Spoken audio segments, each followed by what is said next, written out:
Bismillah. Assalamualaikum warahmatullahi wabarakatuh.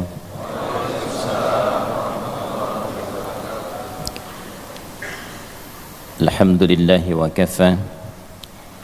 Wassalatu wassalamu ala rasulillahi nabiyyina wa sayyidina Muhammadin al-Mustafa wa ala alihi wa sahbihi wa dhurriyyatihi wa ummatihi wa man wafa wa ba'd. فيا عباد الله أحباب الله وأحباب رسوله صلى الله عليه وسلم أوصي نفسي وإياكم بتقوى الله فقد فاز المتقون فلا تموتن إلا وأنتم مسلمون فقال تعالى يا أيها الذين آمنوا اتقوا الله حق تقاته ولا تموتن إلا وأنتم مسلمون. Hadirin sekalian, alhamdulillah kita mengawali pertemuan di subuh ini dengan bersama telah melalui dalam penunaian salat subuh berjamaah. Semoga salat kita diterima oleh Allah Subhanahu wa taala. Semoga subuh ini kita digolongkan ke dalam salah satu yang disebutkan oleh doa Nabi sallallahu alaihi wasallam agar seluruh umat Rasulullah SAW diberkahi di awal berkegiatan di subuhnya. Dalam rangka untuk mendapatkan keberkahan itu, di antaranya penting kita menjemputnya dengan ikhtiar. Ada yang sifatnya anugerah pemberian dari Allah Subhanahu wa taala dihasilkan, ada yang dari doa, mungkin orang tua mendoakan, tetangga mendoakan, kerabat mendoakan, itu bagian dari ikhtiar. Ada yang ikhtiarnya bersumber dari diri kita pribadi dengan menyiapkan agenda-agenda yang baik dan diniatkan untuk mendapatkan ridha Allah Subhanahu wa taala, itu bagian dari ikhtiar. Ikhtiar bekerja, kita menyiapkan ilmunya, kemudian kita petakan agendanya, apa yang mau dikerjakannya. Setelah itu kita bertawakal kepada Allah. Nah, sifat yang pertama itu ikhtiar. Fa idza faraghta fansab wa ila rabbika farghab. Nah, dalam Islam sebelum kita tidur itu ada dua sunnah yang sangat menarik. Sunnah pertama adalah sunnah muhasabah, sunnah mengevaluasi diri sebelum kita tidur. Nah, karena itu diajarkan sebelumnya kita beristighfar pada Allah Subhanahu wa taala. Nabi bahkan contohkan sallallahu alaihi wasallam 70 sampai 100 kali itu beristighfar. Nah, bilangan ini sebetulnya bilangan untuk melatih ketersambungan hati dengan lisan. Sama dengan zikir kita ba'da salat itu, ya, subhanallah, alhamdulillah, Allahu akbar, kan 33 kali itu. Maksudnya 33 kali itu diantara hikmahnya, dari sekian bilangan itu nanti ada yang terkoneksi antara lisan dengan hatinya. Jadi zikir itu bukan hanya di lisan, ya, basah lisan itu bagus, tapi basahnya lisan itu nanti diiringi dengan ketersambungan kepada hati, kepada jiwa. Nah, ini yang nyambung, karena itu disebut zikir. Zikir itu kan terkoneksi, ingat itu tersambung. Itu yang dimaksud Quran surah ke-4 An-Nisa di ayat 103. فَإِذَا قَضَيْتُمُ الصَّلَاةَ فَاذْكُرُوا اللَّهَ قِيَامًا وَقُعُودًا وَعَلَى جُنُوبِكُمْ. Maka jika anda telah tuntas mengerjakan salat, segeralah berzikir untuk mengoneksikan anda dengan Allah. Karena itu ibadahnya disebut salat, ya, seakar dengan kata silah, sesuatu yang tersambung erat, kuat. Secara bahasa disebut juga dengan ad-du'a. Kalau ngaji fiqh tentang bab salat, itu terjemah awalnya as-salatu fil lughati ad-du'a. Salat menurut bahasa doa. Kenapa doa dinamakan dengan salat? Karena saat berdoa itu kita tersambung kepada Allah. Karena itu kalau ingin cepat dikabulkan doanya, maka antara lisan dengan hati mesti nyambung.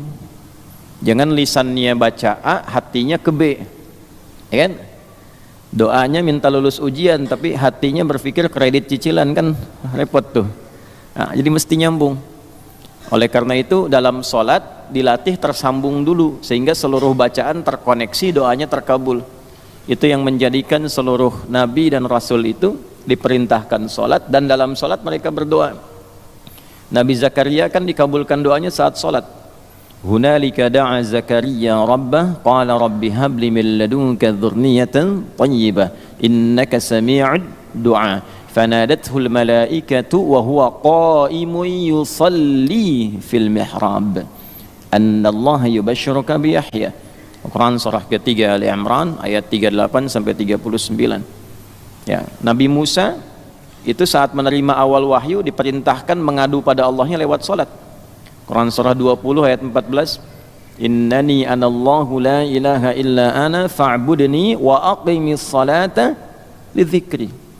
Nabi Isa itu baru lahir, perintah pertamanya itu salat. Ya, Quran surah ke-19 itu Maryam ayat 31 sampai dengan 33 itu. Wa ja'alani mubarakan aina ma kuntu wa awsani bis shalah. Nabi Ismail alaihissalam sampai mewasiatkan pada keluarganya supaya konsisten sholat agar terus terkoneksi dengan Allah. Saya selalu memberikan logika begini, kalau anda itu punya koneksi dengan pejabat, aksesnya mudah kan gitu. Punya koneksi dengan DKM ini aksesnya mudah ke masjid tuh ya. Baik, nah punya koneksi dengan Allah apa yang sulit bagi Allah? Nah, Nabi Ismail alaihissalam itu mewanti-wanti keluarganya dan meminta, bahkan memerintahkan mereka konsisten menjaga sholat. Itu diabadikan di Al-Quran surah ke-19 Maryam di ayat ke-55. Wa kana ya'muru ahlahu bis-shalah. Dan adalah beliau itu kana kan bisa mengatakan begini di luar Al-Quran, wa amara ahlah. Tapi kadang ada kana di situ bertemu mudhari'. Ya, karena bertemu dengan mudhari maknanya dua. Ya, yang pertama yadullu 'alal 'adah, menunjukkan pada kebiasaan. Jadi Nabi Ismail itu terbiasa meminta keluarganya mengingatkan supaya jaga sholat. Nah, itu bagi orang tua muslim jadi teladan. Orang tua harus punya kebiasaan mengingatkan anaknya supaya menjaga sholat. Nah, karena di situ ahlah itu menunjuk pada setiap personnya. Kan keluarga itu ada 4 dalam bahasa Arab ya. 1 ailatun, 2 usratun, 3 alun, 4 ahlun. Tuh. Ailatun sifat saling mendukung dari kata aul. Kalau sudah berkeluarga harus saling mendukung, mensupport, mendorong, membantu. Nah, jangan bertikai di lingkungan keluarga. Karena itu pertentangan, perselisihan, permusuhan di lingkungan keluarga itu diantara yang paling tidak disukai oleh Allah dan Rasulnya. Ya, silaturahim itu kan ayat keluarga di An-Nisa ayat pertama yang sering disatukan dalam 3 ayat kan dalam kesempatan Jumat itu. Ali Imran itu, kemudian An-Nisa, satu lagi di surat yang ke-33 Al-Ahzab di penghujungnya, kan? Yang di An-Nisa ayat pertama, ya ayyuhan nasu taqu rabbakumul ladzi khalaqakum min nafsin wahidah wa khalaqa minha zawjaha wa batta minhuma rijalan katsiran wa nisaa wattaqullaha alladzi tasaaluna bihi wal arham. Jadi dan ulul arham itu kan yang pertama keluarga inti, menyambungkan arham, menyambungkan silah. Ya, terkoneksi dengan kuat di antara bagian keluarga itu bagian dari ketakwaan. Mafhum mukhalafahnya apa? Ya, mafhum mukhalafahnya, pengertian terbaliknya, memutus rahim, memutus hubungan kekeluargaan itu termasuk dari penyimpangan terhadap nilai takwa. Nah, itu mesti hati-hati. Karena itu wasiat para nabi itu sebelum meninggal itu menyatukan keluarganya dulu, bukan dalam masalah harta. Awas, hati-hati itu. Ya. Ada 3 dosa bertumpuk diantaranya pada orang-orang yang rebutan warisan sampai tercerai-berai. Itu pelanggarannya 3 dan termasuk pada kategori dosa besar itu. Ya, rebutan warisan sampai bertengkar sampai memutus hubungan silaturahim. Karena itu orang tua dalam hidup satukan, ingatkan sholat, bahkan sebelum meninggal harus dipastikan itu. Ya, itu ada di Al-Quran surah ke-2 Al-Baqarah di ayat 132. Am kuntum syuhada'a idh hadara Ya'qub al-maut idh qala li banihi ma ta'buduna min ba'di qalu na'budu ilahaka wa ilaha abaika Ibrahim wa Ismail wa Ishaq ilahun wahida wa nahnu lahu muslimun. Apakah kalian pernah dengar kisah, pernah tahu tentang cerita bagaimana Nabi Ya'qub itu menjelang wafatnya beliau kumpulkan anak-anaknya, keluarga besarnya. Kalau besok lusa bapak meninggal, iman kalian bagaimana? Salat kalian bagaimana? Pak, jangan khawatir, kami akan konsisten menjaga tauhid, iman kami menyembah Allah ya seperti generasi bapak dan kakek moyang kita itu menjaga itu semua. Nah, Nabi Ya'qub kan anaknya siapa? Ishak. Ya, Nabi Ishak kolega ke sampingnya siapa? Nabi Ismail. Ayahnya siapa ke atas? Nabi Ibrahim. Makanya disebutkan dari situ 3 turunan. Ya, Ya'qub, Ishak, kemudian ke Ismail sampai ke atasnya Ibrahim. Nanti itu turun ke atas, turun ke bawah. Di warisan itu kan atas, bawah, kanan, kiri, itu yang pokok, ashabul furud namanya. Nah, itu yang dijaga ahlunnya. Nah, itu aul namanya. Apa? Aul. Nah, kemudian yang kedua ada usrah. Usrah itu keluarga menunjuk rahasia yang terdapat di dalamnya, sirrun. Jadi kalau sudah berkeluarga, kejadian-kejadian di dalam rumah yang pokok jangan dibuka keluar. Nah, terutama ibu itu, Bu ya. Ada di surah keempat An-Nisa, Bu, ayat 34. Ya. Fas-salihatu qanitatun hafizatu lil ghaibi bima hafizallah. Istri-istri yang salihah itu taat kepada Allah dengan cara menaati suaminya sepanjang suaminya menunjukkan dan meminta pada yang baik yang dibenarkan oleh agama. Lalu menjaga rahasia keluarga agar tidak terbuka keluar, terutama ketika tidak sedang bersama suami. Nah, laki-laki juga sama. Kenapa ditekankan pada perempuan? Karena perempuan punya sifat nasa. Karena itu diantara turunannya nisa. Ya, nasa itu senang menguraikan, menceritakan apa yang dirasakan. Jadi perempuan itu sependiam apapun, kalau ketemu temannya bisa ngobrol. Nah, kadang yang diobrolkan itu yang tidak harus dibuka. Nah, sekarang tidak ada teman, ada media sosial, bikin status. Ya, nggak nyangka ya. Nah, nyangka tuh. Yang ditunggui komennya kan, Bu ya. Nah, itulah usrah. Jadi kalau ada kejadian malam, selesaikan, jangan tunggu siang, tutup. Nah, nanti setan masuk. Dan ada setan khusus menunggangi keluarga suami istri. Itu ada di Al-Baqarah ayat 102. Yufarriquna bihi bainal mar'i wa zawji. Tugasnya itu memecah belah supaya pecah aja suami istri itu. Jadi kalau ada kejadian malam, selesaikan malam, jangan tunggu siang. Sebab kalau tunggu siang, setannya makin banyak nanti ngasih informasi. Makanya kejadian di hari Ahad misalnya, di tanggal 4 Agustus, ya, kejadiannya malam, ditunggu sampai siang, itu kejadian Ahad 4 Agustus 3 tahun lalu muncul lagi. Tuh, akumulasi semua itu. Nah, setan begitu. Ya, kalau ditutup sampai hari kiamat tidak akan dibuka. Tapi kalau dibuka, menyelesaikannya tidak mudah. Kemudian ada Al itu keluarga dengan seluruh turunannya sampai bawah. Ya, dari mulai ayah, ibu, ke atas kakek, nenek, ke bawah, anak sampai cucu sampai cicit terus. Ya, itu Al. Ada surah namanya surah Ali Imran, bukan Ailah Imran, bukan Usrah Imran, tapi Ali Imran. Ya, Imran itu bukan nabi, bukan rasul, istrinya bukan nabi, bukan rasul, tapi sukses mendidik keluarganya, keturunan ke bawahnya sukses semua. Ya, punya anak Maryam salihah, punya anak Isa jadi nabi, jadi rasul. Kalau Anda ingin keluarganya sukses keturunan sampai ke bawah, maka setidaknya belajar dari surah Ali Imran. Nanti penjelasannya yang sempurna dari Nabi Muhammad sallallahu alaihi wasallam. Itulah sebabnya kenapa imam kita tadi baca Ali Imran ayat berapa tadi? Ayat 80 sampai 83. Ya, tadi yang dibaca barusan itu. Nah, ketika masuk 81, ya, wa idz akhadallahu mitsaqan nabiyyina lama ataitukum min kitabin wa hikmah thumma ja'akum rasulun musaddiqun lima ma'akum latu'minunna bihi wa latansurunnah qala aqrartum wa akhadhtum ala dhalikum isri qalu aqrarna qala fashhadu wa ana ma'akum minasyahidin. Paham? Tidak. Ya. Nah, ini ayat 81 itu penyempurna sifat istimewa dan keagungan yang melekat pada Nabi Muhammad sallallahu alaihi wasallam.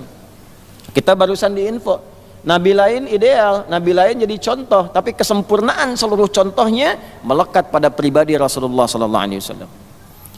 Gampangnya begini, semua keteladanan para nabi itu terkumpul di sosok Nabi Muhammad sallallahu alaihi wasallam. Jadi Nabi Isa istimewa, Nabi Musa istimewa, Nabi Daud istimewa, ya sampai Nabi Adam istimewa. Di antara sekian nabi itu yang paling istimewa siapa? Nabi Muhammad sallallahu alaihi wasallam.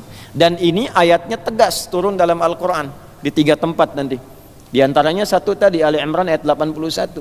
Dan ingatlah, pahamilah ketika kami mengambil perjanjian komitmen dengan semua nabi yang bertugas di bumi. Nanti akan ada nabi yang paling istimewa, nabi yang melengkapi. Kalau masa kalian bersamaan dengan nabi itu, kalian harus komitmen membantu dakwahnya dan menolong kemudian kepribadian dan tantangan-tantangannya. Diambil komitmen. Kalau mereka menyatakan iya, baru diangkat jadi nabi. Tuh, dikasih kitab, kasih hikmah. Ya, tsumma ja'akum, ya. Kemudian kalian datang setelah itu diberikan kitab, kemudian diberi hikmah. Setiap nabi bawa risalah, ada petunjuknya, ada penjelasnya. Tapi semua dari kejelasan itu harus menyampaikan pada umatnya. Harus disampaikan. Kalau nanti datang seorang nabi penutup istimewa, cirinya begini, jelas di cirinya disebutkan. Ada nama sifat. Makanya Nabi Isa mengatakan di antara nama sifatnya Ahmad. Quran surah 61 ayat ke-6. Wa mubasysyiran bi rasuli ya'ti min ba'di ismuhu Ahmad. Nabi Isa itu kan 600 tahun sebelum kelahiran Nabi Muhammad sallallahu alaihi wasallam. Ya, dan ini enggak masuk akal. Mana ada orang menyampaikan dengan gembira, orangnya belum hadir. Ya, Ustaz Hunaifi ke tetangga nyampaikan, alhamdulillah, anak lahir, namanya siapa? Ahmad. Kapan lahiran? Nanti 6 tahun lagi. Orang pasti bingung. Tapi Nabi Muhammad tidak, belum datang sudah gembira orang ngabarkan. Dan yang ngabarkan Nabi dan Rasul. Ini keutamaannya. Nah, karena itu berbanggalah, bahagialah kita termasuk yang dipilih oleh Allah menjadi umat Nabi Muhammad sallallahu alaihi wasallam. Nah, di antara tuntunan beliau yang harus kita ikuti untuk mewujudkan kebanggaan itu adalah salah satunya coba ikuti saran Nabi untuk mempersiapkan diri dalam setiap kegiatan yang akan kita lalui. Nabi senang orang siap-siap. Karena itu salat pertama disebut dengan subuh, seakar dengan kata asbah, artinya menyiapkan satu rencana yang terukur. Nah, jadi dari malam sunnah pertama istighfar supaya tidurnya tenang. Istighfar, astagfirullah, paling singkat tuh, sampai terkoneksi, nyambung dengan hati. Kalau hati sudah merasakan dosa, nanti ada getaran dari ujung kepala ke ujung kaki. Terasa mata salah apa saja, telinga salah apa, sampai ke kaki. Setelah itu berlinang air mata, tenang hatinya. Saat tidurnya sudah tenang, enak. Nah, itu diantara sunnah. Yang kedua, menyiapkan untuk pekerjaan besok. Itu bagian dari takwa. Ya ayyuhalladzina amanu taqullaha wal tanzur nafsum ma qaddamat liqad. Siapkan.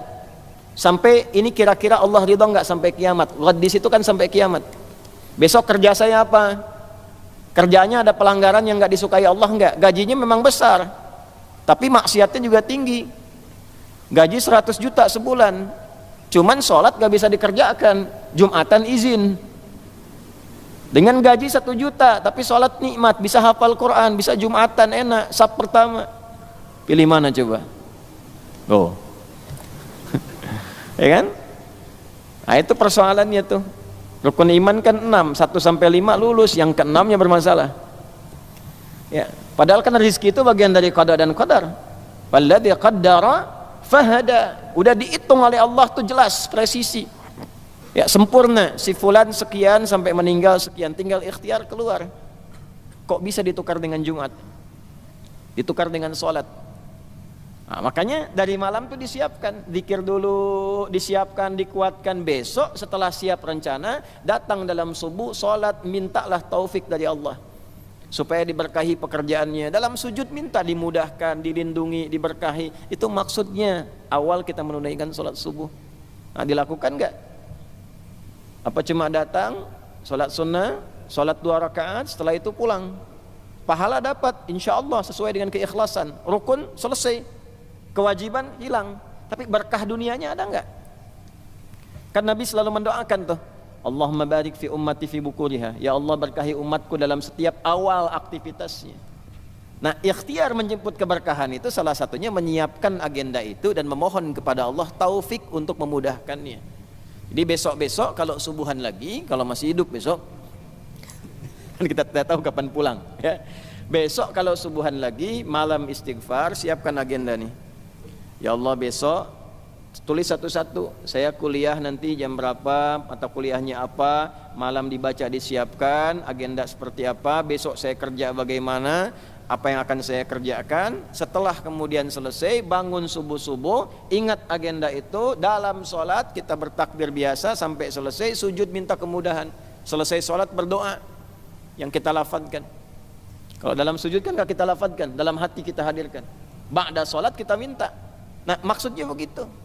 Kalau tiap hari dilakukan begitu, silahkan lihat perbedaannya. Nah, ini diantara ilmu yang harus kita banyak viralkan dan kita perdalam kembali. Ya, apa kaitan subuh ke zuhur? Kenapa namanya zuhur? Padahal kan siang itu bahasa Arabnya nahar. Kenapa bukan sholat nahar? Sore itu masa. Kenapa sholatnya asar? Ya, kenapa maghrib? Malam itu lail, kok sholatnya isya? Nah, semua itu tersambung, ada maknanya semua. Nah, karena itu nanti satu waktu kita ngajinya agak sedikit lebih dalam, kemudian kitab-kitabnya bisa ditunjukkan sehingga koneksi kita juga ada kekayaan dalam referensi dan menambah wawasan insyaallah. Nah, untuk itu kita antarkan dulu sebelum ngaji ke kitab-kitab pokok, kitab induk. Kita antarkan dengan adabnya dulu. Hari ini insyaallah kita akan masuki masih di halaman ke-17, ya. Halaman ke-17 di paragraf yang keempat, waqala Aliyun. Yang sudah ada kopiannya, ya silahkan dibuka halaman 17. Ya, paragraf kedua dari bawah tu, waqala Aliyun. Ada? Baik, yang belum ada disimak ya, diikuti insyaallah. Ini bagian terakhir di keutamaan, selanjutnya nanti kita akan masuk kepada teknis, ya. Di kitab ini dibagi dua. Satu motivasi, yang kedua bab teknis implementasi. Motivasi itu begini maksudnya, setiap kita itu kalau ingin semangat mengerjakan sesuatu, harus ada faktor yang mendorong kita untuk memotivasi mengerjakan itu dengan baik. Anda kalau nggak punya motivasi nggak akan datang ke sini. Apa tujuannya ke sini? Kan pengajian banyak, di tempat lain juga ada di hari yang sama. Kenapa datang ke sini? Ada motivasinya kan? Nah, menuntut ilmu juga begitu. Seperti mencari harta. Ya, bahkan harus lebih daripada itu, karena rumus Imam Syafi'i itu sederhana. Man arada dunya fa'alaihi bil ilmi, wa man arada al-akhirata fa'alaihi bil ilmi, wa man arada huma fa'alaihi bil ilmi. Kalau pengen dunia, pakai ilmu. Makanya semakin tinggi ilmu, dunia semakin cepat datangnya. S1 dengan S2 gajinya beda enggak? Beda, fasilitas tidak sama. S3 tambah lagi, gaji pasti naik sendiri. Fasilitas akan beda. Enggak mungkin S3 fasilitasnya di bawah ya daripada yang S1, kecuali ada bakat ilmu lain yang melebihi kapasitas S3 itu. Ya, jadi kadarnya ilmu. Pengen nambah silahkan, akhirat pun pakai ilmu, nggak pakai ilmu batal. Sholat subuh barusan nggak pakai ilmu batal, karena nggak ada ilmunya 3 rakaat, ya kan? Walaupun siap-siap dari tengah malam, kan repot tuh. Kalau pengen keduanya, nah ini yang ideal, dunia akhirat dapat pakai ilmu juga. Bagaimana caranya dunia akhirat dapat? Ya, kalau tidak tahu ilmunya repot sendiri. Ya, misal nih, ini antum mau rapat, terbiasa duha nih, terbiasa duha, ada kondisi yang tidak memungkinkan duha karena rapat mendesak. Ya, rapatnya jam 9, ada waktu 5 menit lagi, 9 kurang 5. Saya tanya, ngejar rapat atau duha dulu? Oh, ya kan? Kasus kedua, ibu misalnya ibu dalam kondisi haid kan tidak sholat, ya kan? Tidak baca Quran. Nah, kalau tahu ilmu dengan tidak tahu ilmu itu ada perbedaan. Gimana status pahalanya ketika berhenti itu? Nah, dengan menggunakan satu hadis karena tahu ilmunya kita senang, dan dari ilmu itu kita persiapkan. Ya, perhatikan satu kalimat yang sangat indah. Ya, Nabi SAW pernah menyampaikan. Perhatikan kalimatnya. Saya permudah saja bahasanya ya. Orang yang terbiasa melakukan satu amalan kebaikan, lalu dia mendapatkan uzur karena sakit atau karena safar, maka dia mendapatkan pahala yang sempurna, fakana alaihi ya muqiman sahihan, seperti orang yang mukim dan dalam keadaan sehatnya. Perhatikan kalimatnya, idza maridal abdu aw safar kutiba lahu mithla ma kana alaihi muqiman sahihan. Atau kama qala Rasulullah sallallahu alaihi wasallam. Kalau ada seorang sakit atau safar, atau pakai ilmu qiyas, dikiaskan kepada kondisi sakit dan safar, dan tidak memungkinkan mengerjakan amalan rutinnya, maka tetap dituliskan pahalanya dalam kondisi sakit atau safar atau yang semakna dengan dua hal tadi.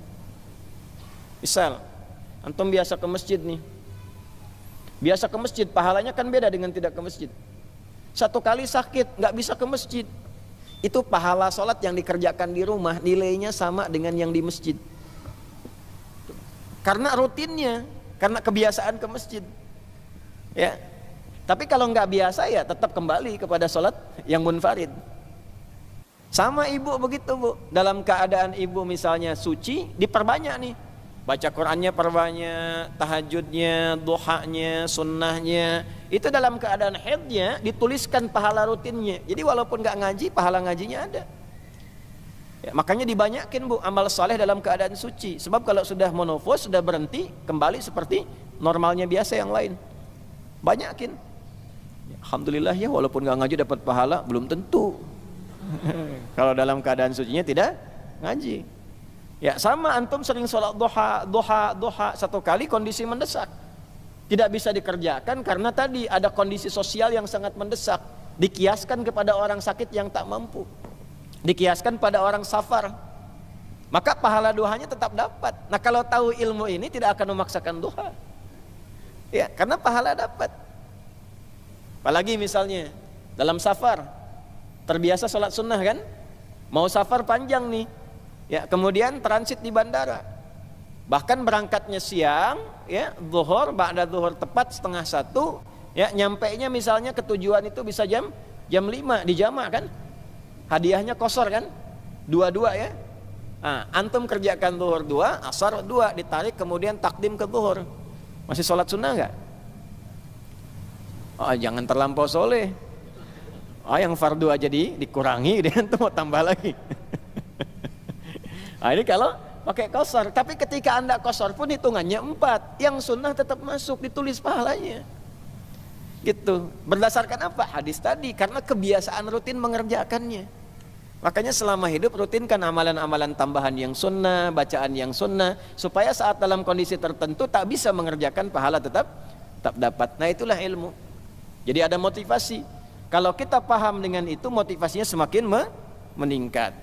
Yang tidak punya motivasi akan berbeda. Kalau nggak tahu keutamaan tahajud, nggak akan bangun malam. Kalau nggak tahu dahsyatnya Al-Quran, tidak akan mau mengkaji ya. Karena itu yang pertama, butuh kita motivasi untuk bisa mengoptimalkan semangat kita belajar. Yang kedua, teknisnya bagaimana memulai belajar itu supaya satu, yang dipelajari berkah, yang kedua cepat untuk dipahami, yang ketiga mudah untuk diamalkan. Nah inilah yang menjadikan para ulama menulis kitab-kitab pengantar sebelum ke kitab induk. Di antara kitab pengantar yang ditulis oleh ulama kita yaitu Adabul Alim wal Muta'allim karya Hadratus Syekh Muhammad Hashim bin Asy'ari. Sekarang kita sudah masuk di halaman ke-17 di paragraf yang keempat. Nah kalau sudah paham itu, mari kita baca kitabnya. Jadi ini kita baru mulai ini. Bismillahirrahmanirrahim. Qala al-muallif rahimahullahu ta'ala, penulis kitab ini menyampaikan, semoga Allah merahmati beliau dan menambahkan cahaya di alam kubur dari apa yang kita kaji ini. Wa qala Aliun karamahullahu wajhah, dan Imam Ali bin Abi Thalib karamahullahu wajhah pernah menyampaikan. Imam Ali bin Abi Thalib ini punya dua gelar. Gelar pertama gelar standar dengan sahabat lain yaitu radhiyallahu ta'ala anhu. Gelar ini bukan sembarang gelar untuk para sahabat yang mulia, tapi gelar yang ditetapkan oleh Allah Subhanahu wa taala di penghujung surah Al-Bayyinah. radhiyallahu anhum wa radu an. Nah, itu. Ya, jadi yang menetapkan itu Allah. Ya, kemudian dibiasakan oleh para ulama kita supaya mengalir dua hal. Yang pertama, cahaya-cahaya kebaikan untuk mereka. Jadi ketika kita menyebutkan radhiyallahu anhu, radhiyallahu anha, radhiyallahu anhum, nah itu cahaya mengalir. Wah, kalau ke sahabat kan nggak mungkin kita bilang Allahumma ighfir lahum, keterlaluan. Oh, mereka sudah terampuni kok. Kita bilang Allahumma ighfir lahum. Kita kan yang masih belum jelas tuh. Ya. Antum ziarah ke Baqi di makamnya Utsman mengatakan Allahumma ighfir lahu. Ah, keterlaluan antum. Kurang adab itu. Itu kan sahabat Nabi. Ya, menantu Nabi, ya Dzunnurain, orang yang punya dua cahaya dijamin surga. Antum bilang ya Allah ampuni dia. Ya, beda adabnya. Makanya kalau ke kiai, ke ulama yang benar-benar aulia illahi salihin, kemudian ke para sahabat ziarah, itu bahasanya sudah beda. Allahumma zidlahum nura, ya Allah tambahkan cahaya bagi mereka. Allahumma zidlahum rahmatak wa alhiqna ma'ahum fis salihin, sertakan kami dalam kesolehan mereka itu. Ah, gitu caranya. Makanya pakai ilmu. Lah ke Uhud ke Allahumma ighfir lahum. Uhud tuh jamin masuk surga. Ya. Allahumma ighfir lahum, ya Allah ampuni mereka. Ya, Nabi kan mengajarkan, iya Nabi ngajarin bagaimana ngajarinnya untuk siapa, itu ada detailnya. Di fikih itu ada begitu. Ya. Ini doa untuk siapa? Yang Allahumma ighfir lahu warhamhu wa'afi wa, itu standarnya siapa? Buat siapa diajarkannya? Kalau Nabi dari Nabi ke sahabat, iya karena levelnya tinggi ke rendah. Nah kalau kita kan rendah ke tinggi, ya, minal adna ilal a'la, masa mintanya Allahumma ighfir lahum. Ya. Nanti ada penempatannya, ya, ada memang detail-detail dalam fikih itu yang ngajinya kita mesti agak sedikit dalami gitu ya. Nah yang pertama radhiyallahu anhum wa radu an.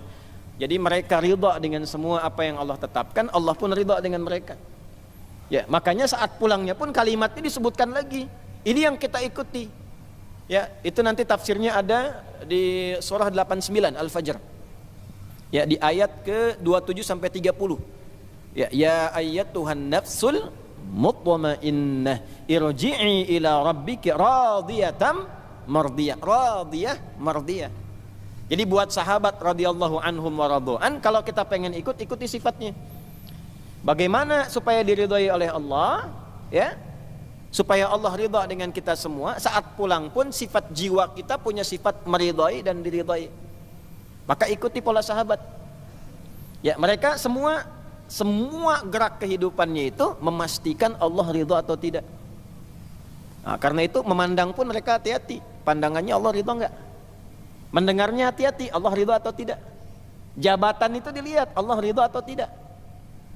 Nah, ini bukan perkara mendapatkan jabatannya, ridha enggak? Itu pernah ada musyawarah di antara sahabat dalam kepemimpinan.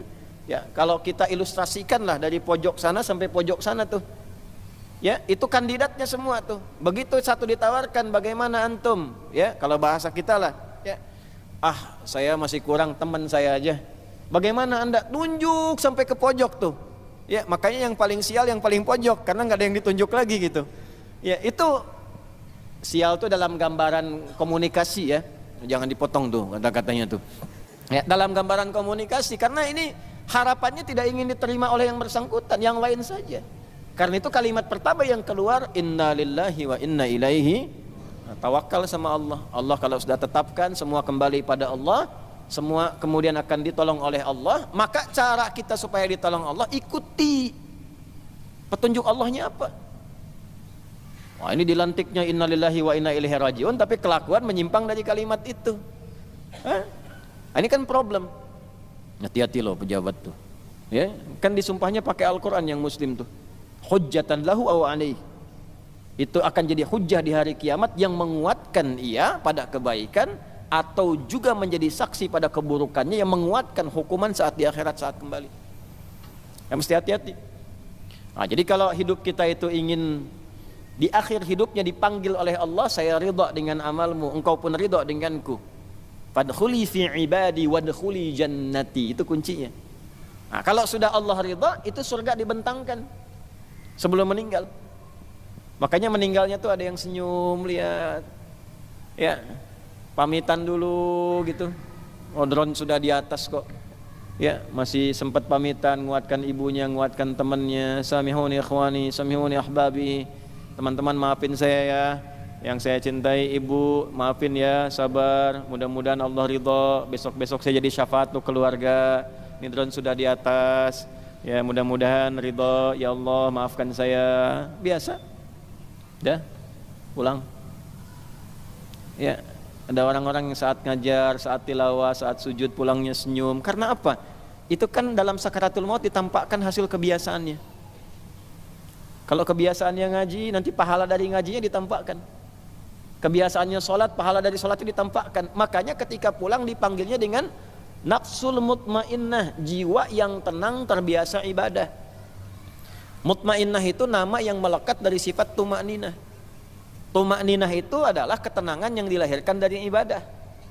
Beda kalau di keluarga, ketenangan yang lahir dari masalah di keluarga namanya sakinah. Ketenangan yang lahir dari ibadah namanya tumakninah. Ya, Anda ruku, kata Nabi, hatta tatma'inna raqi'an, sampai jangan dulu bangkit sampai rukunya tumakninah. Jadi ruku ya, rasakan tenang dulu hasil dari ruku. Setelah tenang nyaman baru bangkit. Sujud juga begitu, tenang dulu dari sujud, setelah tenang baru bangkit. Nah, ketenangan yang dilahirkan dari doa dan ibadah itu tumakninah. Kalau terbiasa ibadah sampai terbawa dalam keseharian tenang, ya, mohon maaf, di jalan macet misalnya, tenang, Allah maunya apa nih dari macet ini? Alhamdulillah bisa baca, alhamdulillah bisa murajaah Al-Quran, alhamdulillah bisa tahu kondisi. Nah, itu menunjukkan bahwa ada pengaruh yang positif hasil dari ibadahnya.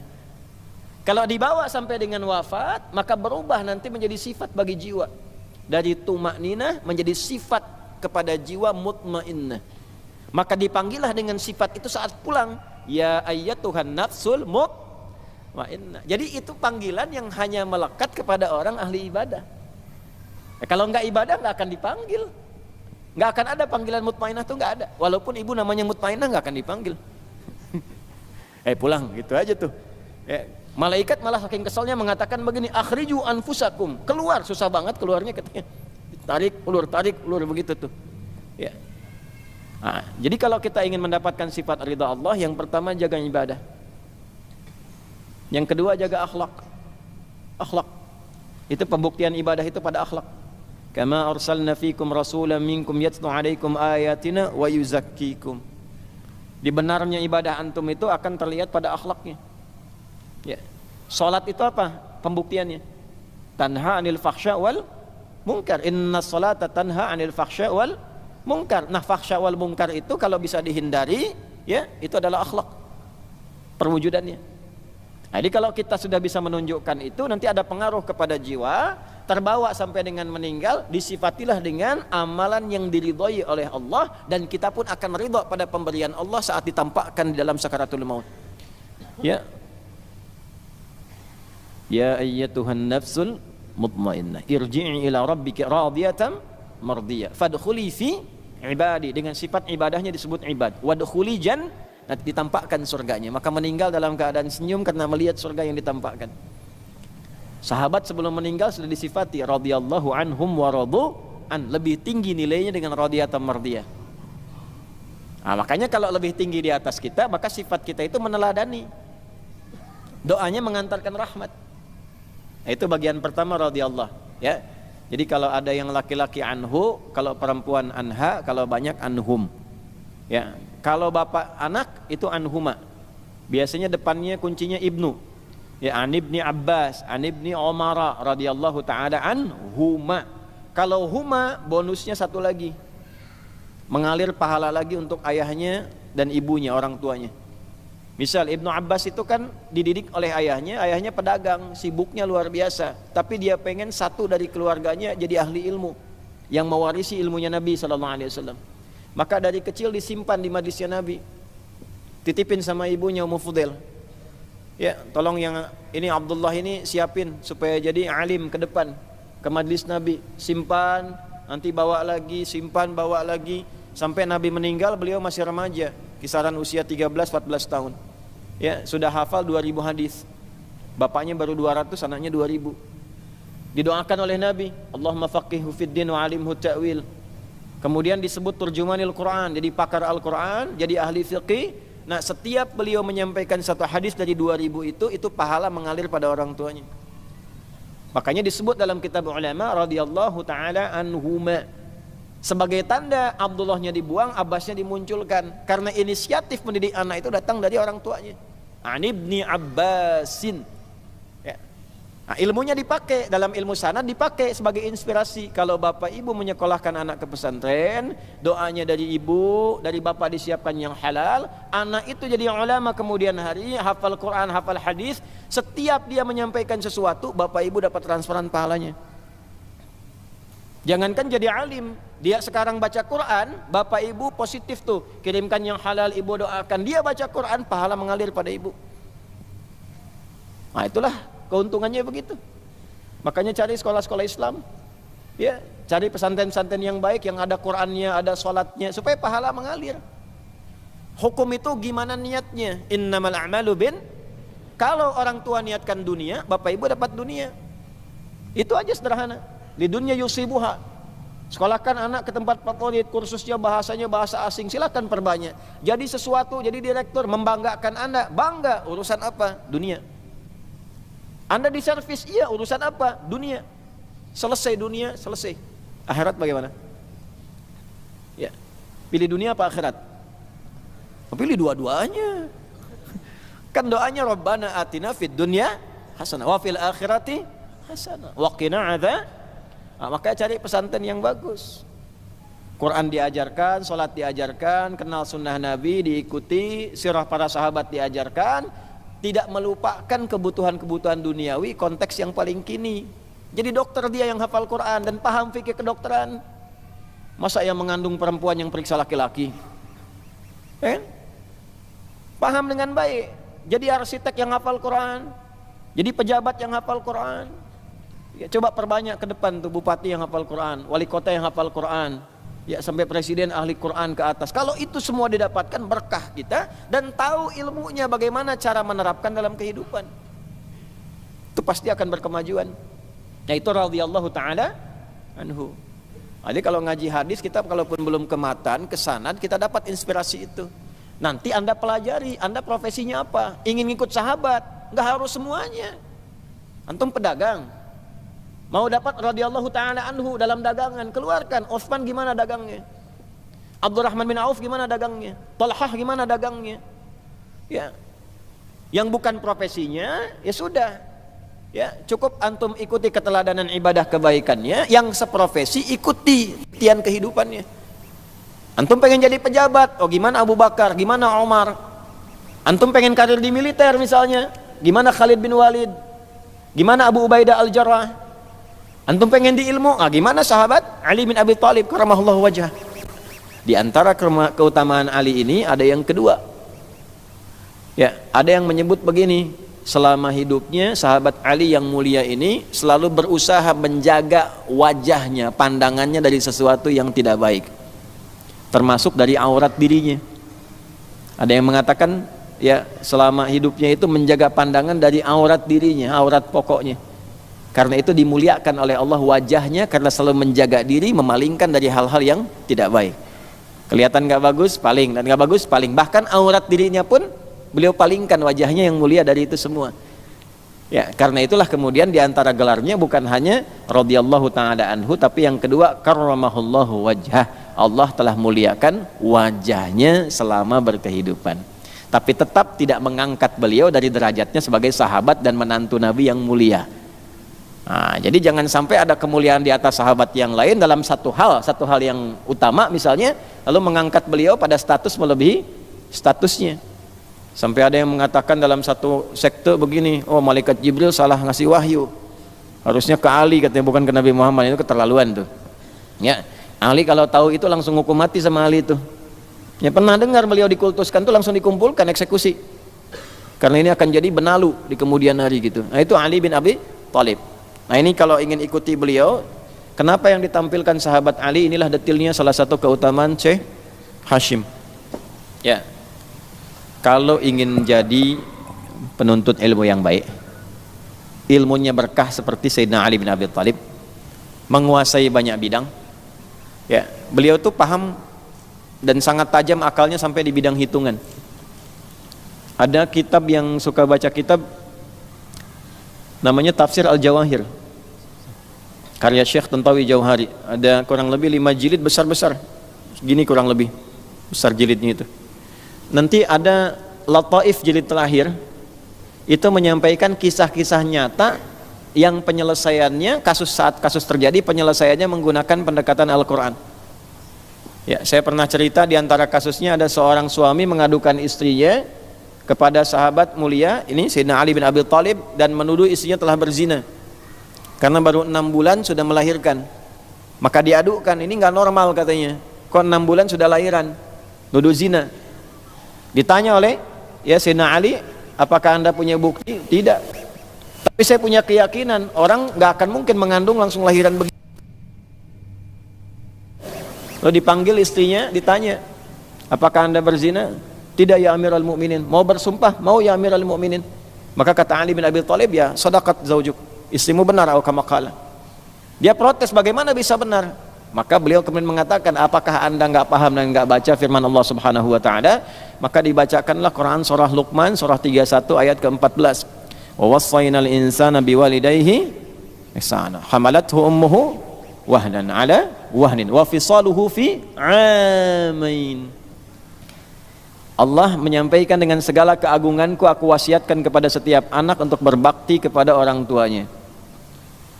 Maka prioritaskan yang pertama ibumu, karena ia yang telah bersusah payah dari awal semenjak kelahiranmu, mengandung dengan keadaan yang tidak mudah. Setelah mengandung, lahiran masih harus memberikan ASI. Ya, fi amain, kalau mau maksimal dalam 2 tahun. Itu Quran, Bu.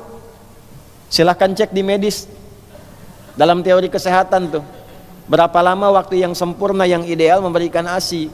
Allah menyampaikan lewat Al-Quran tuh 2 tahun, fi amain. Ditegaskan di Al-Baqarah ayat 233 nanti. Ya, baru disapih tuh 2 tahun itu, kalau ingin maksimal, ya.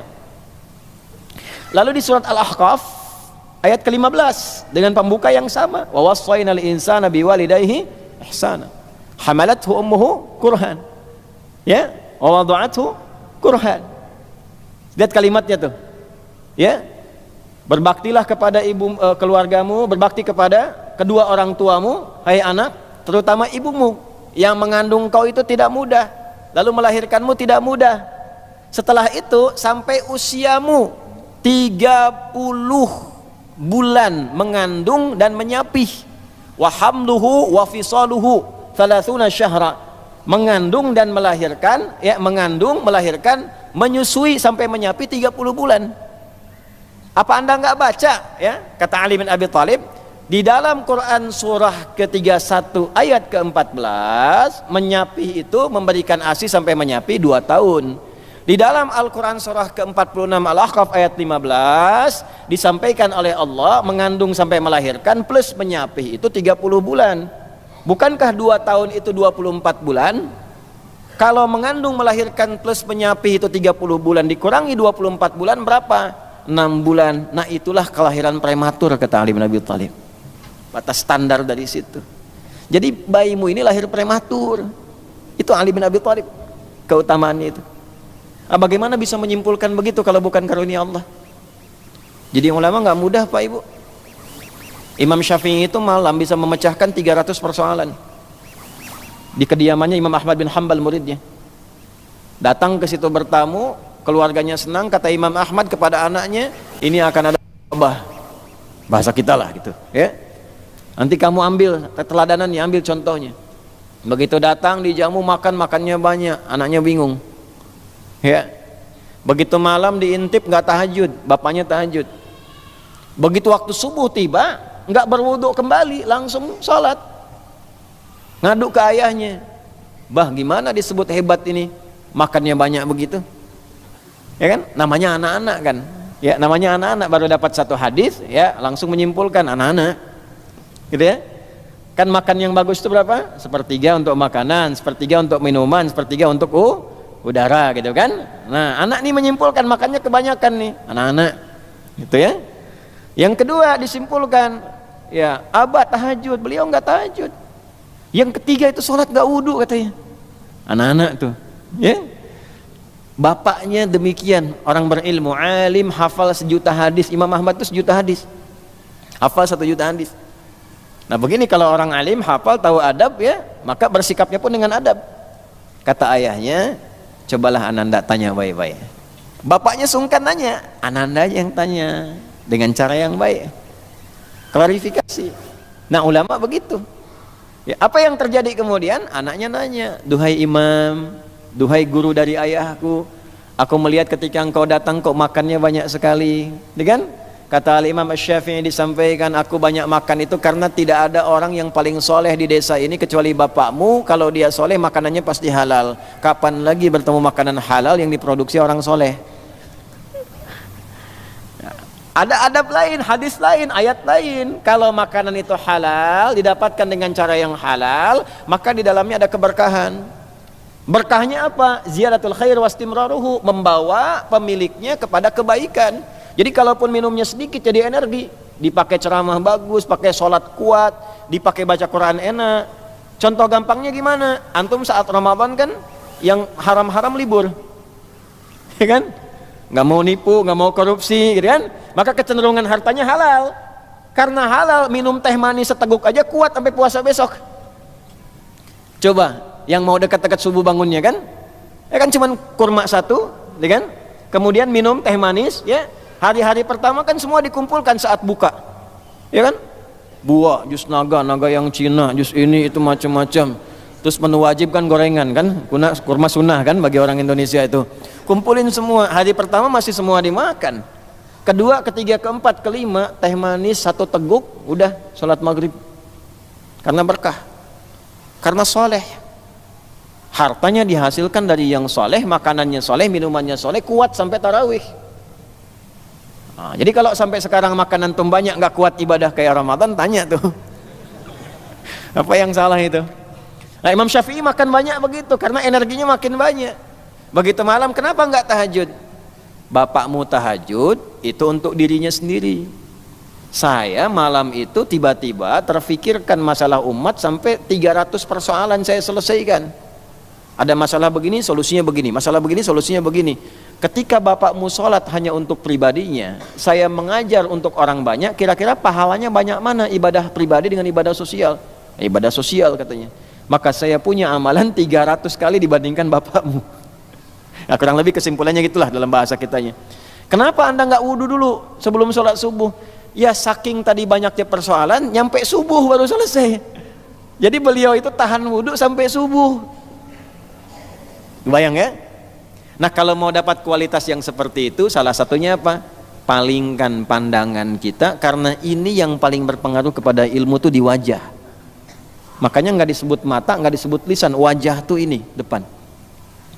Ada 2 pengertian wajah di dalam Al-Quran. 1, wajah tuh bagian tampak depan seluruhnya, dari ujung kepala sampai ujung kaki. Udah? Dalilnya mana? Di Al-Baqarah, fawalli wajhaka syatral masjidil haram.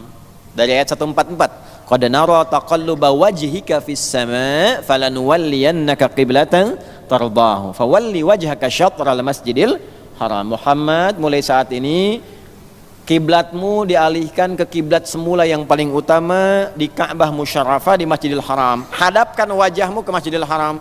Wajah di situ bagian depan seluruhnya hadap kiblat.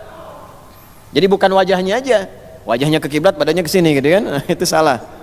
Ya, ini dalil yang pertama. Yang kedua, wajah yang dimaksud ini bagian depan ini. Dari sini sampai ke sini bagian dagu bawah. Contohnya ayat wudu. Ya wudu, Quran surah ke-5 ayat ke-6. Ya. Ya ayyuhalladzina amanu idza qumtum ilas salati faghsilu wujuhakum wa aydiyakum ilal marafiq wamsahu biru'usikum wa arjulakum ilal ka'bain. Ini yang pokok 4 dibasuh. Ya, rukun wudunya 6, dimulai dengan niat, 4 ini utama, diakhiri dengan tertib. Beda dengan tayamum, di ayat yang sama. Tayamum nanti di ayat yang sama di akhirnya. Kalau tayamum cuma 2, bagian wajah dengan tangan, ini dari telapak. Ya, jadi bedakan, nggak sama antara wudu yang normal dengan tayamum. Ingat baik-baik itu ya. Ya, saya pernah dapat informasi ada kesamaan atau yang menyamakan. Nah, ini mungkin kurang tepat yang harus diperbaiki. Jadi tayamum ada caranya sendiri, wudu ada caranya sendiri. Di antara bagian yang dibasuh itu wajah. Nah, wajah tuh ini. Ya. Nah, apa kaitan dengan ilmu di sini yang dicontohkan Sayyidina Ali bin Abi Thalib? Kalau Anda ingin ilmunya bagus, cepat hafal, tidak mudah lupa, dan berkah mudah dipraktekkan, salah satunya jaga wajah, palingkan dari hal yang tidak baik. Apa bagian-bagian wajah? Nih, mata, jangan semua dilihat. Makanya kalau ngaji ke majelis ilmu tuh yang belum nikah tuh ya, mau lihat ilmu apa mau lihat calon? Ya, karena ada yang motifnya tuh cari jodoh. Ya, kalau bukan anaknya, bapaknya nyariin jodoh buat anaknya tuh. Itu ada, karena di hadis niat kan hijrahnya ada yang begitu. Awim ra'atin yankihuha. Ada yang ngajinya modus kata Nabi itu. Ya. Ah, ini hati-hati nih, wajah, dengar. Ya, lisan. Lisan ini paling bahaya. Nanti kalau sudah masuk ke halaman 22, nih lisannya akan banyak disoal. Ini yang paling banyak mengurangi keberkahan ilmu. Apalagi nyoal-nyoal ulama nih. Pakai lisan itu. Ya, belum ngaji sudah bilang bid'ah sama gurunya misalnya. Ya, atau mencela sesamanya, itu hilang tuh kadar ilmunya. Itu bahaya. Nanti ada yang masuk ke level, ada yang masuk ke level tidak mencium bau surga. Padahal dia penuntut ilmu. Coba buka halaman 22 tuh. Maaf saya lompat tuh karena ngaji kita sudah kita baca ini. Nah ini nih, ada faslun halaman 22 sebelah kanan tuh. Coba untuk mengingatkan ya, mengingatkan. Bismillahirrahmanirrahim. Faslun jami'u ma dzukira min fadlil ilmi wa ahlihi innama huwa fi haqqil ulama al-'amilina bi ilmihim al-abrar al-muttaqin alladhina qasadu bihi wajhallahil karim wa zulfa ladaihi bi jannatin na'im la man qasada bihi. Diulangi, lihat, la man qasada bihi. Nah ini poinnya, lihat kalimatnya, i'radan dunyawiyah min jahin aw malin aw mukatharatin fil atba' wat talamidz faqad ruwiya. Nah ini poinnya, faqad ruwiya 'anil nabiy sallallahu alaihi wasallam man talaba al-ilma liyujariya bihi al-ulama'a aw yumariya bihi as-sufaha'a aw yasrifa bihi wujuhan nasi adkhalahu Allahu fin nari. Rawahu Tirmidzi. Ya, faqad ruwiya, dan telah diriwayatkan. Nah kalau sudah menggunakan ruwiya berarti ini sanadnya ini ya telah diketahui, disimpan sanad untuk mempercepat dan memperingkas tulisan, langsung disambungkan ke Nabi. Tapi dia muttasil. Jadi ada dua jenis. Kalau muttasil itu ada sifat sahihnya. Syarat hadis sahih 5. Mattasala isnaduhu binaqlil adid dhabiti anil adid dhabiti min ghairi syudzudin wala illatin qadihah. 5. Sanadnya bersambung. Yang kedua harus adil orangnya. Adil itu nanti ada definisinya. Yang ketiga dhabit, kekuatan hafalannya. Ya, kurang sedikit beda titik koma turun status hadis. Dari sahih bisa jadi hasan. Ya. Kemudian min ghairi syudzudin wala illah, 4 syudzud, 5 illah qadihah. Ya, ada aib-aib yang harus dihilangkan, spesifik, atau bertentangan dengan orang-orang baik yang selainnya dalam riwayat. 5 ini, kalau 5 ini terpenuhi, sahih hadisnya. Kalau sanad terputus itu bisa macam-macam munqati'. Bisa di awal, bisa di tengah, bisa di akhir. Bisa tengah-tengah hilang nih rawinya. Harusnya si fulan sampai ke Nabi. Imam Al-Bukhari menerima hadis dari Hajjaj bin Minhal. Hajjaj bin Minhal menerima dari Alqamah bin Marthad. Alqamah bin Marthad menerima dari Syu'bah. Syu'bah dari Sa'ad bin Ubaidah. Sa'ad bin Ubaidah dari Abu Abdurrahman As-Sulami. Abu Abdurrahman As-Sulami dari Utsman bin Affan radhiyallahu taala anhu. Utsman bin Affan radhiyallahu taala anhu dari Nabi sallallahu alaihi wasallam menyampaikan, perhatikan kalimatnya. Ya, perhatikan kalimatnya. Lihat baik-baik. Hadis yang paling populer tentang Al-Quran, khairukum man ta'allamal Qur'ana wa 'allamah. Itu ada di Al-Bukhari nomor hadis 5027. Sanadnya yang saya sebutkan tadi. Tiba-tiba putus di tengah, Syu'bah hilang misalnya, hilang 1. Atau Abu Abdurrahman As-Sulami hilang 2, itu mu'dal namanya. Nah, karena tidak ketemu, status hadis ditangguhkan, di hold dulu, dari sahih turun ke dhaif dulu. sampai didapatkan riwayat lain yang menerangkan atau menguatkan itu. Namanya syawahid. Kalau nggak ada syawahid, turun dhaif. Dhaifnya dibagi lagi nanti. Nanti yang paling parah 3, disebut 3M. Ya. Bukan mencuci tangan, ini bukan itu Covid itu. Ya, 3M itu ada munkar, matruk, maudhu', diingkari, ditinggalkan atau dihukumi palsu. 3 itu. Nah, kalau orang Syekh Hasim ini kan sudah ada sanad, makanya di awal pembuka kitabnya sanadnya dulu disebutkan. Ya.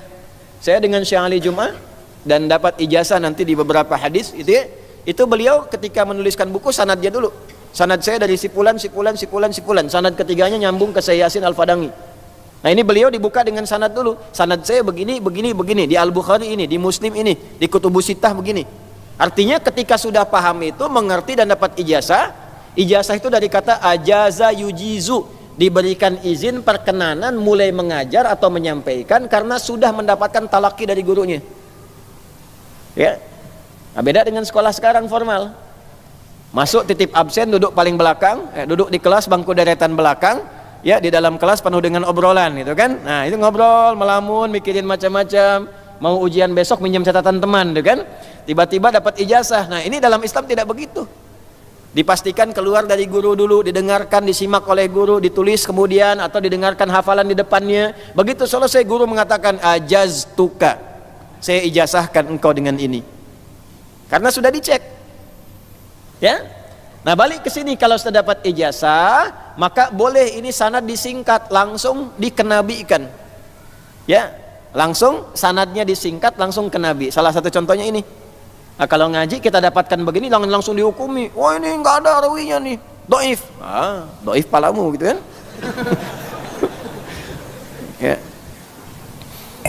Ya, jadi ada yang bahaya itu. Saya lihat ada ngaji kitab Ihya, belum ngaji sudah nyimpulkan. Ngaji aja belum, lihat kitabnya aja belum, udah bilang dhaif katanya hadisnya tuh. Di Ihya itu hadisnya 4848. Udah diklasifikasi, Al-Iraqi mengklasifikasikan yang dihukumi dhaif itu 30%-nya. Di 70%-nya itu sahih. Di 30 sampai 34 dhaifnya dipecah lagi. Mana yang afdhaliyatul amal, mana yang la aslalahu, dijelaskan lagi. Kenapa ada ini, kenapa ada itu, babnya apa, sampai begitu. Ini kita belum lihat sudah bilang dhaif. Nah, ini kan bahaya itu. Ya, maaf ya. Faqad ruwiya 'anin Nabi sallallahu alaihi wasallam, dan sungguh jangan pernah diragukan, pernah diriwayatkan dari Nabi sallallahu alaihi wasallam. Pakai qad, ingin menunjukkan bahwa Anda jangan ragu, saya sudah ada sanadnya ini. Ya, qad kan harfu taukid wa tahqiq. Taukid menguatkan, tahqiq menjamin. Anda jangan ragu, saya menegaskan, saya jamin saya punya sanad tentang riwayat ini. Nah, ngajinya begitu. Ya. Rawiya 'anin Nabi sallallahu alaihi wasallam, diriwayatkan dari Nabi sallallahu alaihi wasallam. Ini disebut riwayatnya, nanti disebutkan referensinya di At-Tirmidzi. Saya sudah cek, ini rawahu Tirmidzi, di At-Tirmidzi nomor hadis 2654. Rawinya dari Ka'ab bin Malik radhiyallahu taala anhu. Kan enggak disebut di sini. Kalau enggak disebut dilacak kan? Sampai ketemu ya. Nah, ini ada di At-Tirmidzi nomor hadis 2654. Yang ada kitabnya boleh tulis sampingnya 2654 At-Tirmidzi. Rawinya dari Ka'ab bin Malik. Karena ada 2 rawi. Rawi pertama Ka'ab bin Malik, rawi kedua Abu Hurairah.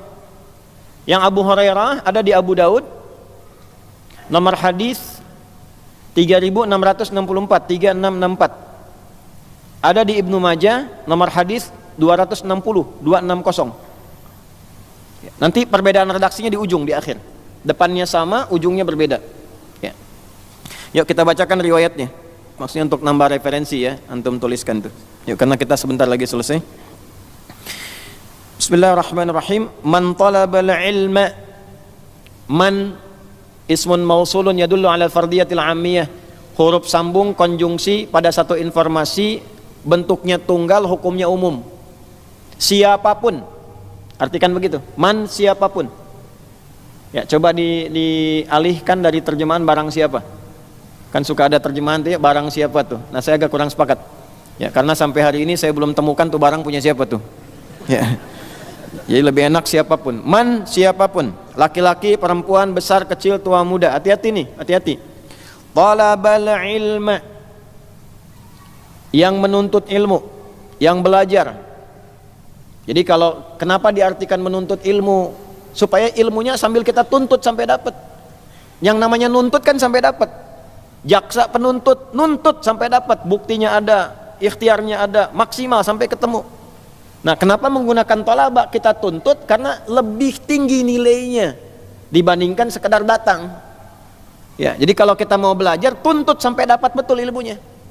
Makanya sampai paham, bahasa Qur'annya tafaqquh fiddin, sampai mengerti betul perihal agama itu. Masuk dengan keluar mesti beda. Anda belajar fikih sholat, jangan dulu pulang sebelum paham tuh.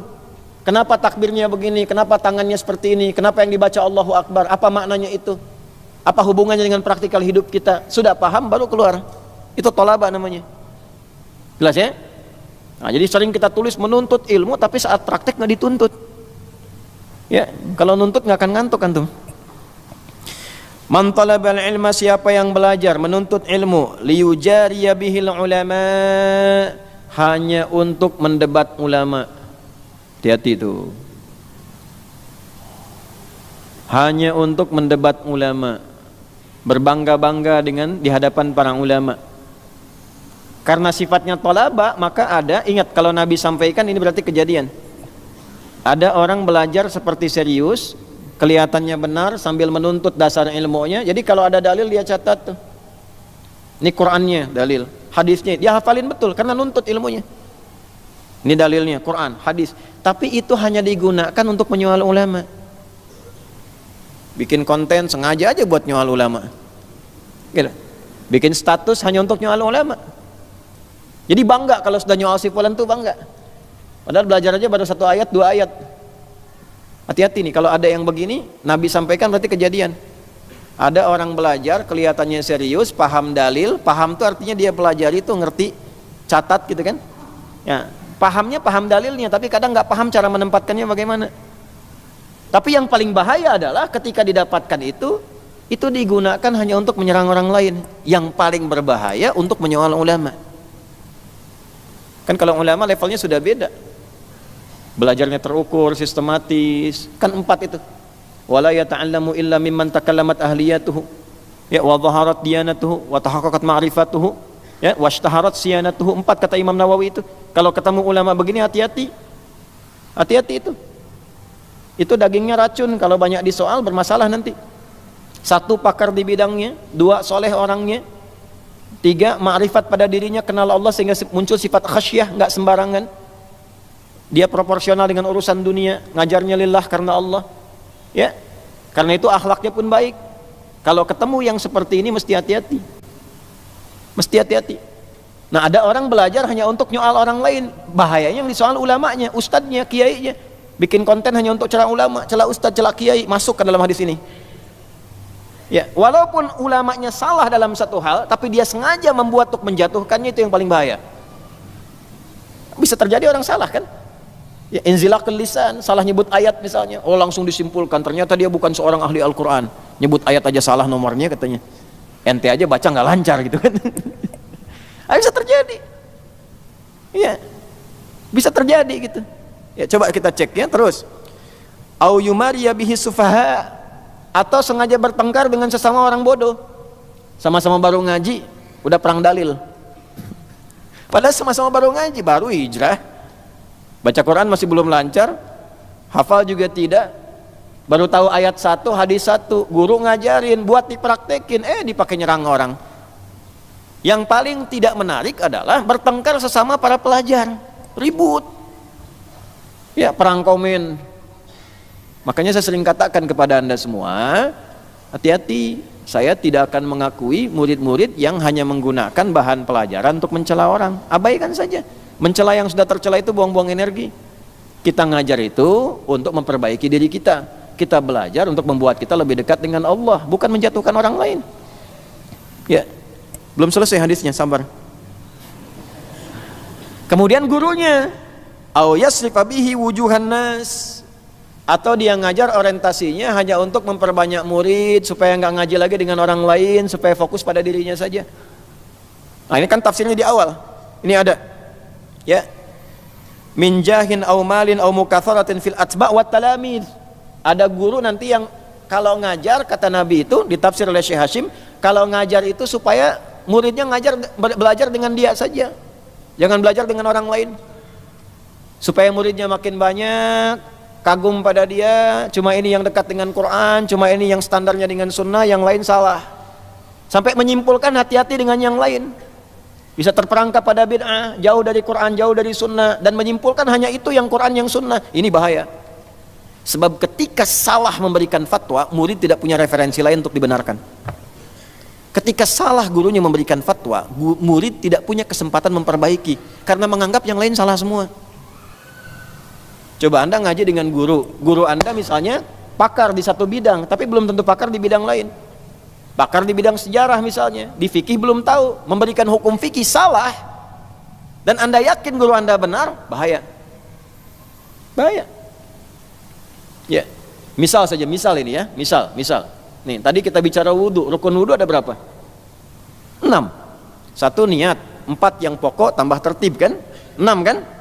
Nah, lalu Anda misalnya samakan dengan tayamum. Oh, ini yang pokok sama kayak tayamum misalnya, wajah dengan tangan saja. Dan Anda itu muhibbin ke situ, senangnya ke situ, menyimpulkan itu, salah yang lain. Ya, atau disampaikan kalimatnya misalnya pendapat mayoritas ulama, jumhur ulama, padahal nggak ada satupun ulama bilang begitu misalnya, kan jadi masalah. Ya, tapi Anda yakin dengan itu dan Anda menganggap yang lain salah karena nggak sesuai dengan Quran dan Sunnah. Ketika Anda praktekkan, sholat Anda batal itu. Karena sudah gugur dari awal. Ya, benar secara praktek, tapi tidak sah secara hukum karena wudunya sudah salah. Walaupun Anda wudhu dari mulai tangan dicuci, sunnah kumur-kumur sampai dengan kaki dibasuh, tertib dilakukan, tapi dengan keyakinan yang rukun cuma 2, ya, yang rukun cuma 2, itu salah. Karena amal dengan niat, innamal a'malu bin niat. Begitu Anda menyimpulkan demikian dan menganggap guru yang lain itu tidak tepat, inilah masalah. Nah, itu yang menjadikan saya selalu mengatakan bahwa jangan selalu menghukumi 1-2 guru karena kesalahan satu hal yang diperbuat. Dan saya selalu mengatakan belajar dengan guru lain, jangan terfokus pada saya. Di Al-Azhar aja kan banyak ustaz-ustaz ngajar di sini. Ada Ustaz Jamalul Lail, ada yang lain-lain, ada yang macam-macam ngajar, itu ikuti. Kalau tidak sepakat, tidak usah diambil. Tapi jangan mencela. Ya, sehingga ukhuwah kita enak. Ya, silakan ada ustaz-ustaz yang lain mengajar, ya. Ada yang di Ormas NU, Muhammadiyah, ada yang Salafi, ada yang macam-macam. Yang baik-baik ambil, nggak sepakat tidak usah dicela.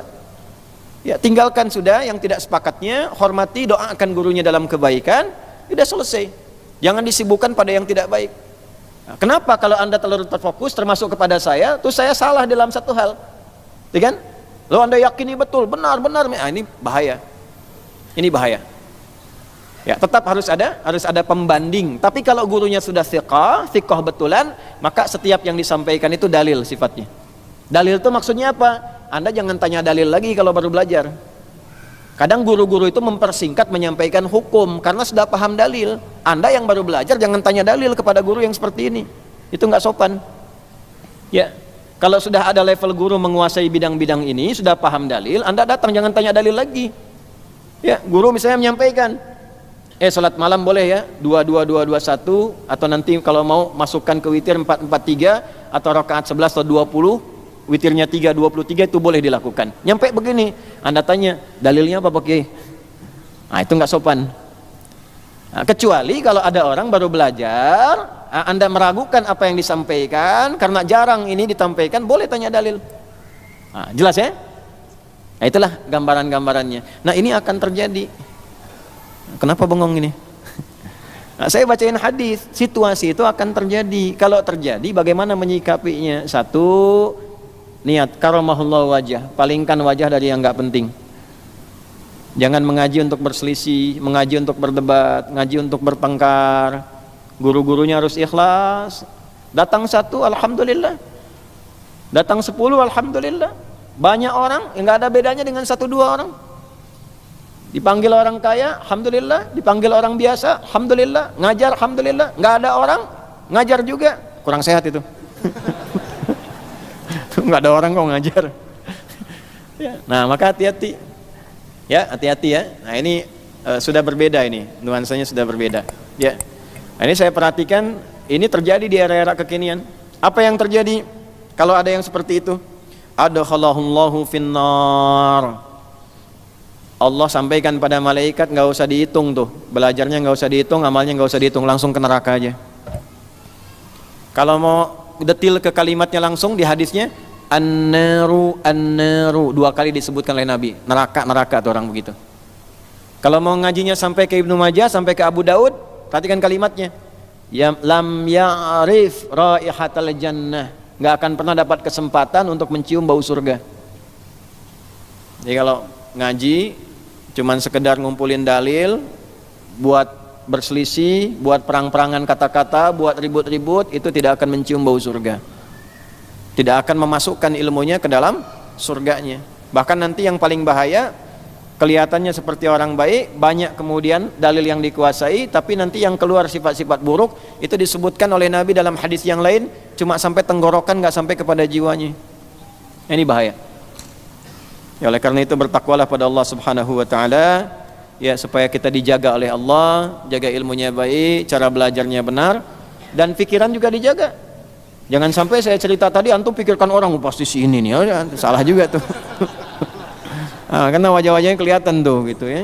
Ini nggak boleh, nggak boleh. Kita jauhi ya sifat-sifat seperti itu. Ya, fitnahnya makin banyak. Coba Anda bayangkan. Saya ngajar di hadapan dai-dai, hampir 1000 orang se-Indonesia. Yang hadir dai, rektor, ya, dalam pengkajian, sedang mengkaji pemaknaan. Pemaknaan diambil kotongannya 5 menit, nggak nyampe bahkan cuma 2 menit, dari pemaknaan menjadi penamaan. Ya kan? Dari penamaan dirubah jadi hukum, dari hukum disebarkan seakan-akan seperti itu, terus orang saling berselisih dan sebagainya. Itu kan bahaya. Kita membahas asy'ara, pemaknaan, pengkajian. Dari pemaknaan berubah jadi penamaan, dari penamaan dibikin konten macam-macam, disebarkan jadi hukum. Yang tidak ada jadi ada, ramai orang ribut. Tanggung jawabnya bagaimana? Ya, nah itu kan bahaya. Di hari kiamat kan bertanggung jawab semua. Bagaimana kalau dikumpulkan di hadapan Allah nanti? Pertanggungjawabannya seperti apa? Maka dari itu karramahullahu wajah dari Sayyidina Ali bin Abi Thalib mengajarkan pada kita, pada yang tidak penting gak usah dikonsentrasikan ke situ. Itu tanda kebaikan seseorang. Min husni islamil mar'i tarkuhu ma la ya'ni. Orang Islam yang baik itu meninggalkan yang tidak penting. Tadi ngaji apa sama Ustaz Adi? Karramahullahu wajah. Kan gak enak gitu ya. Nah, kita bacain dulu nih apa kata Imam Ali bin Abi Thalib, baru kemudian kita tutup. Kembali ke halaman 17. Wa qala Aliyyun karamahullahu wajah. Ini penutupnya. Imam Ali bin Abi Thalib karamahullahu wajah menyampaikan, kafa bil ilmi syarafan an yadda'iyahu man la yuhsinuh. Cukuplah ilmu itu akan selalu mulia walaupun diklaim oleh orang yang bukan pakarnya. Maksudnya apa? Kalau belum menguasai satu hal, jangan mengklaim sebagai ahli, karena tetap tidak akan mengungguli hakikat ilmunya, ketahuan kurangnya. Pertama untuk para ustadz ini, ya, kalau belum menguasai materi jangan maksain ngajar. Siapkan baik-baik, ngajar tuh siap-siap. Mau Jumatan siap-siap. Jangan merasa punya banyak ilmu, dikasih judul belum paham, di tengah jalan buka Google 5 menit sebelum khutbah. Gitu. Karena nanti kalau ketahuan kurangnya, ketahuan tidak baiknya, fitnah bagi dirinya. Ilmunya akan tetap baik. Ya, orang nggak paham tafsir, ngajak tafsir, tafsirnya akan tetap sempurna, tetap syaraf, tetap mulia. Yang tidak mulia orangnya. Walaupun diklaim oleh orang yang bukan pakarnya, tetap justru akan merendahkan dirinya. Ya. Profesor di bidang apa? Kalau profesornya di bidang umum, jangan mengklaim agama. Semua agama sama, menuju pada Tuhan yang sama, cuman caranya beda-beda. Kan? Orang pasti bingung kan? Ilmunya tetap, tauhidnya tetap sempurna. La ilaha illallahnya tetap kokoh, nggak akan terganggu dengan itu. Yang hina siapa? Orangnya. Orang pasti akan bingung. Ya. Karena apa? Ilmu yang sudah terjaga itu sudah kokoh, tetap akan sempurna dimuliakan. Ketika orang datang menentang itu dengan klaim ya kemampuannya, maka yang terhina orangnya, yang dibicarakan orangnya bukan ilmunya. Ya. Malaikat yang bertanya di alam kubur siapa namanya? Hah? Mungkar dan yang mencatat amalan, Raqib dan Atid. Yang menjaga pintu neraka, Malik. Pintu surga, saya sudah bilang sama malaikat pencatat amalan Mungkar dan Nakir, jangan catat dulu misalnya kan. Bisa, orang udah tahu yang nanya Mungkar Nakir itu penanya di alam kubur, bukan pencatat amalan. Jadi kalaupun antum mengklaim seorang dengan gelar-gelar tertentu tapi menyampaikan yang kontroversial, hakikat ilmunya tetap akan tinggi, antumnya yang jatuh. Paham nggak? Ya, saya baru video callan sama malaikat maut tadi tuh, tahan dulu kan nggak bisa. Ya, malaikatnya tetap mulia, ilmunya tetap mulia, antumnya yang jatuh. Akhirnya kan jadi olok-olokan orang kan? Ya butuh satu lah buat hiburan kayak begini kan ya kan, orang ramai kan begitu tuh. Jadi masalah. Nah, adabnya bagi kita mendoakan supaya dapat hidayah dari Allah Subhanahu wa taala, semua jadi baik, tenang dan damai. Nah, akhlaknya begitu. Nah, dapat ke titik itu tuh nggak mudah. Nggak mudah. Kalau emosi kan langsung celak, langsung begini, tidak. Niatnya mesti baik. Kalau niatnya baik, yang keluarnya baik insyaallah. Jelas ya? Oke, terakhir penutup, wa kafa bil jahli dzamman an yatabarra'a minhu man huwa fih. Ya, dan cukuplah keburukan itu akan tetap tercela walaupun orang coba menghindarinya. Ya, jadi kalau sudah buruk ya buruk, akan kelihatan buruknya. Nah, ini kembali kepada murid. Ya, sifat-sifat buruk itu hindari, karena tetap walaupun Anda ingin berlepas diri dari itu akan kelihatan buruknya. Ya, mohon maaf, saling cela itu kan tahu itu buruk. Ya, walaupun Anda bikin klaim, ini dalam rangka menghindari diri dari ahli bid'ah, ya tetap aja Anda tercela. Karena apa yang Anda keluarkan itu perbuatan tercela. Walaupun Anda ingin mengklaim diri bersih dari itu, tetap Anda akan dicela. Sebab perbuatan yang Anda lakukan sudah tercela. Oke? Misal ada seorang kiai, ya, terekam misalnya kan, dengan amalan tertentu, Anda belum paham, langsung Anda cela dan sebagainya, disebut dihukumi. Ya, lalu orang-orang protes. Tidak baik bicara seperti itu. Ini dalam rangka mempertahankan sunnah misalnya. Tetap Anda tercela. Klaim Anda untuk bicara begitu tidak menghilangkan perbuatan tercela Anda. Itu maksudnya. Nah, jadi ini kalimat yang indah yang disampaikan menjadi sebuah hikmah bahwa kalau punya ilmu jangan merasa tinggi, kalau belum punya ilmu pun jangan mengklaim sesuatu seakan pakar di bidangnya atau menjadikan itu untuk merendahkan orang, karena tetap ilmu itu akan sempurna dengan keadaannya, hanya orang atau manusianya yang dituntut untuk memahaminya dengan baik dan menyampaikannya dengan mulia. Pun demikian bagi para penuntut ilmu, menjaga diri dari yang tidak mulia, dari yang merusak ilmu, itu bagian dari keutamaan yang menjaga dan meningkatkan pengetahuan untuk mudah diamalkan dalam kehidupan. Ini referensi yang kita dapatkan, sanad yang tersambung dari Nabi sallallahu alaihi wasallam, prakteknya dari Sayyidina Ali bin Abi Thalib, disampaikan sanad ketersambungannya sampai subuh ini dari kitabnya Syekh Hasim Irsyadus Sari. Dan kewajiban kita setelah belajar, insyaallah kita amalkan dalam kehidupan kita. Maka yang ingin kita akhiri untuk menutup, satu, mohon doakan kami, saya pribadi, supaya bisa mengamalkan apa yang saya sampaikan ini, karena tidak mudah. Ya, ini kan orang datang mau belajar banyak, itu jaga. Saya itu waktu Qaidul Mujahidin yang meninggal itu fi asrina hadza, Syekh Ismail Haniyi, itu saya termasuk orang pertama yang dapat informasi itu sebelum tersebar di media. Langsung ke WA, diam, doa. Ada ya kesedihan, itu wajar, tapi kebahagiaan bahwa cita-cita beliau kan orang yang paling rutin baca ayat-ayat tentang bagaimana orang syahid itu gitu. Jadi sering bacakan Ali Imran ayat 169 sampai 171 itu, wala tahsabanna alladziina qutilu fi sabilillahi amwata bal ahya'un inda rabbihim yurzaqun, sampai saya dikirimin videonya dalam baca-baca itu. Itu dari dulu memang harapannya itu syahid baik. Keluarga kurang lebih 80 orang sudah meninggal duluan syahid, ya. Dan resikonya kan jadi pemimpin tertinggi di situ kan resikonya memang syahid.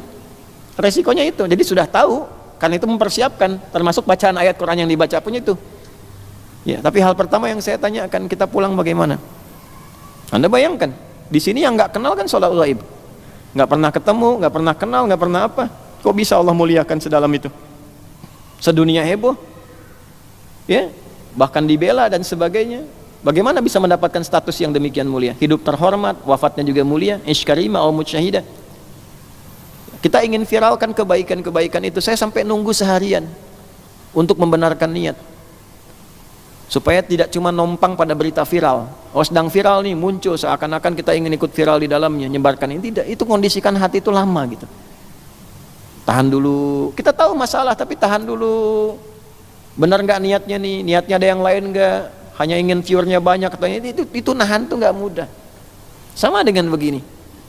Karena godaan-godaan dari para kiai, ustadz dan sebagainya itu kan godaannya 3. Ya, jah, kedudukan, supaya ingin terasa tinggi dan sebagainya, ya kan?